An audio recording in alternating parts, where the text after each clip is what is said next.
Video को, ठीक है। देखिए लास्ट टाइम आपको पता था दो टाइप के मल्टीप्लिकेशन होते हैं, एक होता है आपका क्रॉस मल्टीप्लिकेशन और एक होता है आपका डॉट मल्टीप्लिकेशन, ठीक है। सो क्रॉस मल्टीप्लिकेशन में आपको बताया था क्या होता है फॉर्मूला आपका, A cross B is equal to होता है ए का मैग्नीट्यूड बी का magnitude sine theta and unit vector N, ये होता है फॉर्मूला, ठीक है। जो आपका क्रॉस मल्टीप्लिकेशन है इस पर आप एक कुछ टर्म्स होते हैं वो आपको याद रखना। पहला होता है आपका angular momentum L, angular momentum L का फॉर्मूला क्या होता है, P cross R, P cross R. यहां पे जो एल है वो क्या आपका एंगुलर मोमेंटम हो गया, ठीक है।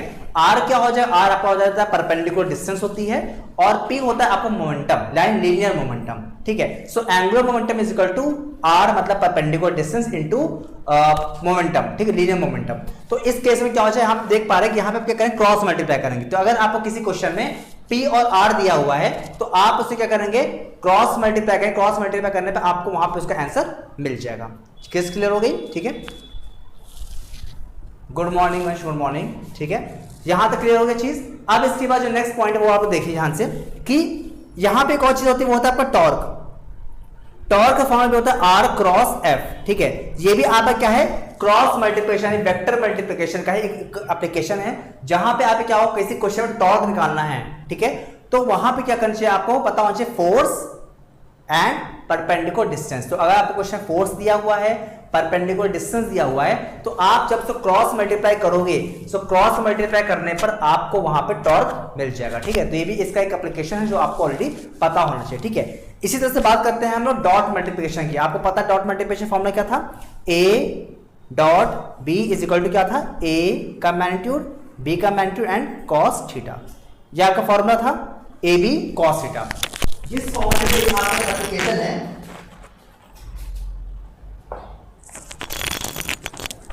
इस फॉर्मूले में बेस्ड जो आपका एप्लीकेशन है वो है आपका यहां पर कि वर्क का, ठीक है। सो वर्क जो होता है, वर्क में आपका क्या होता है आपको पता ही है, वर्क में आपको क्या होता है फोर्स इनटू डिस्टेंस, ठीक है। तो फोर्स इनटू डिस्टेंस, तो यहां पे आपका क्या हो जाएगा, फोर्स इनटू डिस्टेंस रहेगा। देखिए मान लीजिए यहां पे आपको पता है W इक्वल टू क्या हो जाएगा, F डॉट डी। सो यहां पे W इक्वल टू जो F डॉट डी है आपका, W इक्वल टू जो आपका F डॉट डी है वो आपका क्या हो जाएगा, F हो जाएगा फोर्स एंड डी हो जाएगा आपका डिस्प्लेसमेंट एंड उसका डॉट मल्टीप्लिकेशन, ठीक है। सो वर्क जो है वो क्या होता है आपकी स्केलर क्वांटिटी होती है, ठीक है। सो ये आप चीज यहां पे याद रखिएगा। एक और आपको यहां पे फॉर्मूला और बता देता हूं, वो भी आपका स्केलर मल्टीप्लिकेशन में यूज होता है, वो होता है आपका पावर। पावर का फॉर्मूला होता है, पावर का फॉर्मूला होता है force into velocity.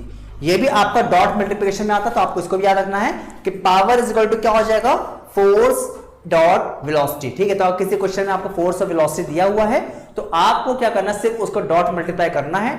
Dot multiply करने पे आपको जो पावर है वो मिल जाएगी, ठीक है। ये कुछ ऐसे फॉर्मूले हैं जो कि आपके नीट एग्जाम में बहुत बार पूछे जाते हैं, तो आपको ये सारे फॉर्मूले जो है वो आपको याद रखना है, ठीक है, कि किसमें आप क्रॉस मल्टीप्लाई करोगे और किसमें आप डॉट मल्टीप्लाई करोगे। इसी का एक और एप्लीकेशन आपका आता है, वो आपको बताता हूं मैं, वो है आपका एरिया ऑफ क्वाड्रिलेटरल या एरिया ऑफ पैरेललोग्राम, ठीक है। अगर मान लीजिए आपको पास क्या है, एरिया ऑफ आपको क्या है, कोई पैरेललोग्राम है, उस पैरेललोग्राम की दो साइड्स वेक्टर फॉर्म में दी हुई हैं। आपको दो साइड्स जो है वेक्टर फॉर्म में दिया हुआ है और आपसे पूछ रहा है व्हाट इज द एरिया, आपको एरिया बताना है कि एरिया कितना होगा। सो एरिया का फॉर्मूला याद रख लीजिए, क्या होता है आपका, एरिया इज इक्वल टू होता है आपका magnitude of A cross B. तो आपके दोनों जो एडजेसेंट साइड्स हैं उन दोनों ही एडजेसेंट साइड से क्या करेंगे, आप क्रॉस मल्टीप्लाई करेंगे। क्रॉस मल्टीप्लाई करने के बाद जो भी आपका आंसर वेक्टर फॉर्म में आएगा, आपको सिर्फ और सिर्फ क्या करना है, उन दोनों उसको आप क्या करना है, जो ए क्रॉस बी आपका आएगा, आपको सिर्फ और सिर्फ क्या करना है, उसका मैग्नीट्यूड निकाल लेना है, ठीक है। तो मैग्नीट्यूड निकालने पे क्या होगा, आपका जो भी आंसर होगा वो क्या होगा, आपका एरिया हो जाएगा। तो एरिया ऑफ पैरेललोग्राम का फॉर्मूला क्या होता है, ए इंटू बी। जो ए और बी आपकी क्या है, एडजेसेंट साइड्स हो जाएंगे, ठीक है। इस तरह से अगर मान लीजिए आपको ट्रायंगल का एरिया निकालना है, किसका, ट्रायंगल का एरिया, तो ट्रायंगल का एरिया का फॉर्मूला क्या हो जाता है, half into base into height. मतलब आपके दोनों जो एडजेसेंट साइड्स हैं, दोनों एडजेसेंट साइड का आपको क्रॉस मल्टीप्लाई करके उसे क्या करना है, हाफ कर देना है, ठीक है। तो ये जो आपका फॉर्मूला बनता है वो किसके लिए बनता है, एरिया ऑफ ट्रायंगल के लिए, ठीक है। तो एरिया ऑफ ट्रायंगल क्या हो जाएगा, 1/2 हो जाएगा। बाकी आपका ए क्रॉस बी का मैग्नीट्यूड रहेगा, जबकि अगर पैरेललोग्राम के लिए पूछा रहेगा तो वहां पे आपका ये फॉर्मूला यूज होगा। क्लियर हो गया चीज, ठीक है। इसके साथ साथ एक और चीज याद रख लीजिएगा, मान लीजिए आपको क्या है, कोई भी आपका पैरेललोग्राम है और पैरेललोग्राम के एडजेसेंट साइड की जगह पे आपको वहां पे डायमीटर, आपके जो उसके डायगोनल्स हैं ए और बी, आपके दोनों डायगोनल्स जो हैं, दोनों जो डायगोनल्स हैं वो आपको दिए हुए हैं, ए और बी आपको डायगोनल्स दिए हुए हैं, और आपसे पूछ रहा है इस केस में एरिया क्या होगा। तो इस केस में आपका एरिया का फॉर्मूला क्या हो जाएगा, जो कि आपका ट्रायंगल का एरिया होता है। ठीक है, तो अगर मान लीजिए किसी क्वेश्चन में अगर मान लीजिए आपको क्या है, एडजेसेंट साइड ही होंगी, सो वहां पे सिर्फ a क्रॉस b मल्टीप्लाई होगा पैरेललोग्राम में, या फिर अगर आपको क्या है, डायगोनल्स दिए हुए हैं, डायगोनल्स के वेक्टर दिए हुए होंगे, उस केस में क्या करेंगे आप लोग, सीधे एरिया ऑफ ट्रायंगल का फॉर्मूला यूज करेंगे। ठीक है, यहां तक क्लियर हो गया। सो यहां तक ही आपका वेक्टर के क्वेश्चंस पूछे जाते हैं, तो आपको यहां तक जितने में पार्ट 1 में चीजें पढ़ाई वो और पार्ट 2 में जितनी चीजें पढ़ाई वो आपको पता होना चाहिए। ठीक है, अब हम यहाँ थोड़ा सा बात कर लेते हैं प्रोजेक्टाइल मोशन के बारे में। ठीक है, सो प्रोजेक्टाइल मोशन की हम बात करते हैं, प्रोजेक्टाइल मोशन। सो यहां पे आपको ध्यान क्या देना है प्रोजेक्टाइल मोशन में, कि देखिए मान लीजिए कोई आपने क्या बॉडी है, उसको आपने हॉरिजॉन्टल से थीटा एंगल पे ऊपर थ्रो किया। ठीक है, सो बॉडी इस तरह के पाथ को फॉलो करती है। ये जो आपका पाथ है इसे क्या बोलते हैं, पैराबोलिक। इसे क्या बोलते हैं, पैराबोलिक पाथ। तो याद रख लीजिएगा कि प्रोजेक्टाइल मोशन में कोई भी जो पार्टिकल होता है वो क्या होता है, पैराबोलिक पाथ को फॉलो करता है। ठीक है, ये आपको पता होना चाहिए। ठीक है, अब आपको पता है यहां पे जो वेलोसिटी होती है, इनिशियल वेलोसिटी u होती है। वेलोसिटी यहां पे दो पार्ट में ब्रेक होती है, एक होती है आपकी हॉरिजॉन्टल ux और एक होती है वर्टिकल विच इज uy।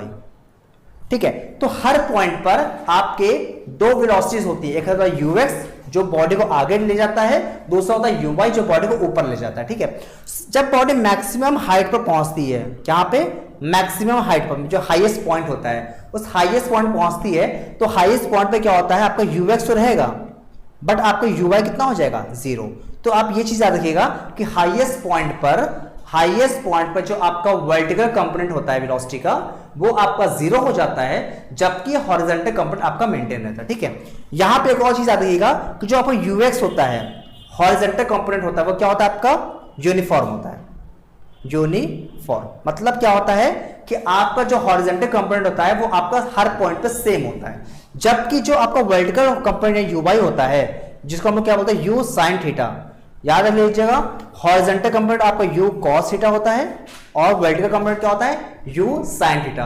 तो u sin थीटा जो आपका होता है, अगर आप u sin थीटा देखें तो u sin थीटा क्या होता है, आपका एक्सेलरेटेड होता है, मतलब ये आपका नॉन यूनिफॉर्म होता है। इसका रीजन क्या है कि वर्टिकल कंपोनेंट की डायरेक्शन क्या होती है, चेंज होती है। पहले वर्टिकल कंपोनेंट ऊपर की तरफ होता है, जब बॉडी नीचे की तरफ ट्रेवल करती है तो वर्टिकल कंपोनेंट आपका नीचे की तरफ हो जाता है। मतलब आपका हॉरिजॉन्टल कंपोनेंट आपका हर पॉइंट पर सेम रहेगा, जबकि जो आपका uy रहेगा वर्टिकल कंपोनेंट, वो आपका क्या होगा, हर पॉइंट पे क्या होगा, वैल्यू तो सेम रहेगी बट डायरेक्शन क्या होगी, डिफरेंट होगी। ठीक है, तो ये आपको यहां चीज पता होना चाहिए। ठीक है, बात करते हैं यहां पर एक और कुछ फॉर्मूले की। तो यहां पे आपका जो y जो है वो फॉर्मूला होता है, y क्या होता है आपका, y आपका होता है वर्टिकल डिस्टेंस। ठीक है, कोऑर्डिनेट्स जो पाते हैं, आपको पता है किसी पॉइंट पे आप क्या होंगे, दो कोऑर्डिनेट्स होंगे, एक होगा x, y, है ना। हर पॉइंट पे आपके कोई भी क्या होंगे, कोऑर्डिनेट्स क्या होंगे, x, y। तो x, y में जो आपकी इक्वेशन बनती है उसे क्या बोलते हैं, y = x tan theta minus 1/2 g x square upon u square cos square theta. ये आपका जो इक्वेशन है इसको बोलते हैं इक्वेशन ऑफ प्रोजेक्टाइल। ठीक है, तो ये इक्वेशन जो है ये आपको पता होनी चाहिए। ठीक है, इस पर भी आप क्वेश्चन बनते हैं, तो इक्वेशन ऑफ प्रोजेक्टाइल जो है वो आपको ऑलरेडी पता होना चाहिए। अगर ये आपको नहीं पता होगा तो आप इस पर बेस क्वेश्चन नहीं कर पाए। ठीक है, जितने पॉइंट्स बता रहा हूं सारे पॉइंट आपके एग्जाम के पॉइंट ऑफ व्यू के अकॉर्डिंग इंपॉर्टेंट है। ठीक है, तो आप ये देख लीजिएगा, y = x tan theta minus 1/2 gx square u square upon cos square theta, ये आपका फॉर्मूला हो जाता है। ठीक है, कुछ टर्म्स के बारे में बात कर लेते हैं। यहां पे आपके कुछ टर्म्स आते हैं। पहला आपका टर्म होता है वो आता है रेंज का, वो आता है आपका रेंज का। रेंज आपका होता है, रेंज क्या होता है आपकी, हॉरिजॉन्टल डिस्टेंस। ठीक है, जब आपकी कोई बॉडी क्या होता है, ट्रेवल करती है, ठीक है, तो जो r होता है वो r आप क्या होता है कि बॉडी जितना हॉरिजॉन्टल डिस्टेंस कवर करती है उसे क्या बोलते हैं, आपका r या रेंज बोलते हैं। तो रेंज का आपका फॉर्मूला क्या होता है, r होता है u square cos square 2 theta upon u square sin 2 theta upon जी।